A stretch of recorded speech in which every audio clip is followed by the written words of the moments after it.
welcome to the JetBackup tutorial series. In this video, we'll cover the restore and download functionality of JetBackup 5, and we'll explore the interface for managing restores and downloads, as well as some of the key features like single and multiple account restores, as well as restoring directory backups, and a look at the downloads interface. Please visit jetbackup.com/tutorials for a full list of helpful videos to guide you through setting up JetBackup to best fit your needs. To begin, we'll start by navigating to the restore and download page. After navigating here, we'll see four main tabs: single account, multi-account, directories, and ISO images.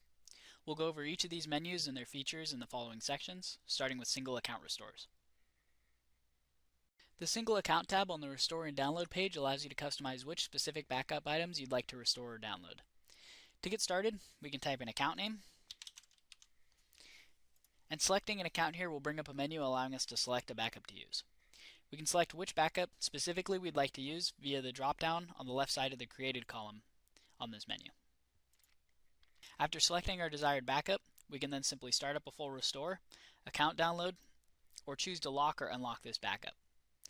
Clicking the Show Advanced Settings button will allow us further customization of which parts of the backup specifically we're restoring. Here we can mix and match which backup item our restore will be using. For example, we can use a panel config backup from one date and a home directory backup from another and combine them in one restore.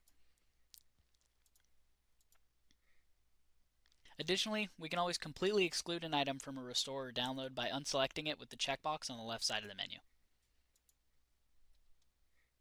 When we're done, we can hit restore and begin an account restore.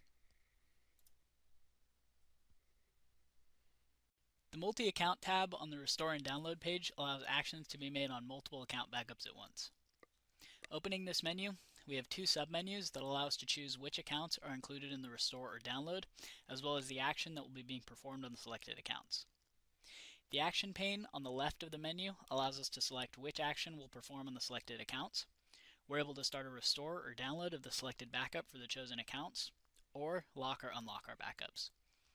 Below this, we can filter which accounts we want to select based on a range of criteria. By default, you can select accounts by name or status. Expanding the filter list by hitting the Show More Filters button will allow us to access additional filters to filter out which backups we'd like to restore more easily. These filters include damaged backups, backups within a date range, as well as the ability to sort by the newest and oldest available backups, destination, owner, tag, suspended status, backup lock, backup encryption, backup structure, as well as backup contains. Once the correct backups are selected, we can advance to the next step using the next button at the bottom of the page, which will bring us on the What to Restore page. During a restore, JetBackup determines which package to assign to the account, either the live or backed up, based on the restore package selection setting. If the package does not exist on the server, then JetBackup will create the package in order to assign it to the account. This functionality applies to both single and multi-account restores. Multi-account restores will adhere to the JetBackup priority system. This system is designed to properly order restores by assigned priority. For example, restoring a reseller account and its children accounts will prioritize the reseller account before the children are restored. We'll be going over this feature in depth in the disaster recovery selection of our tutorial videos. We'll now take a quick look at the What to Restore menu. The What to Restore menu lets us choose which account backup items we'd like to include or exclude from a restore or download, just like on the Accounts Restore page. However, this selection will affect all accounts included in the multi-account restore. We have the options to terminate account before restore, merge live account data with account backup data, and suspend account after restore. When we're satisfied with our selections here, we can add the selected items to the queue by selecting the Restore Filtered Accounts button. From the Restore and Download section, we also have the ability to lock and unlock backups.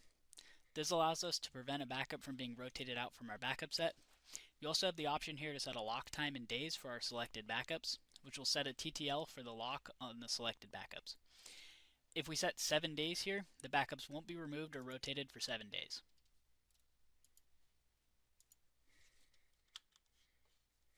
When we want to set the lock, we just click the Lock Filtered Accounts button. Moving on to the Directory tab, we can view and restore or download all of our available directory backups. To locate our desired directory backup, we can use the search box at the top of this menu and search for our desired directory. Directory backups function very differently from a typical account backup. To guarantee the safety and integrity of your system, the files and/or directories selected will be restored with a temporary file or directory name at its original location. For example, when restoring the etc folder, JetBackup will restore it at the etc directory, appended with JetBackup and a random string at the end. The user will be responsible for completing the restoration process manually. Please take the necessary precautions before restoring core system files and/or directories to avoid any unintended issues with your server.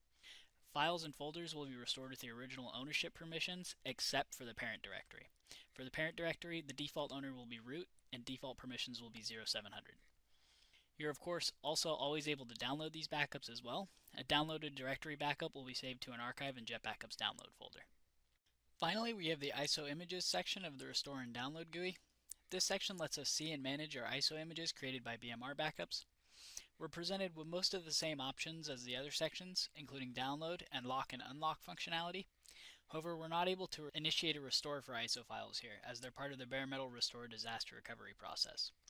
We'll go over how to restore an ISO file during bare metal restores in a future tutorial on disaster recovery. Once items queued for download have finished, they'll be accessible in the download section of JetBackup. The download section will list any downloaded items, including account backups and directory backups, as well as ISO images that have been downloaded from your destinations. Thanks for joining us. In our next video, we'll be going over disaster recovery. Please visit jetbackup.com/tutorials for a full list of helpful videos to guide you through setting up JetBackup to best fit your needs.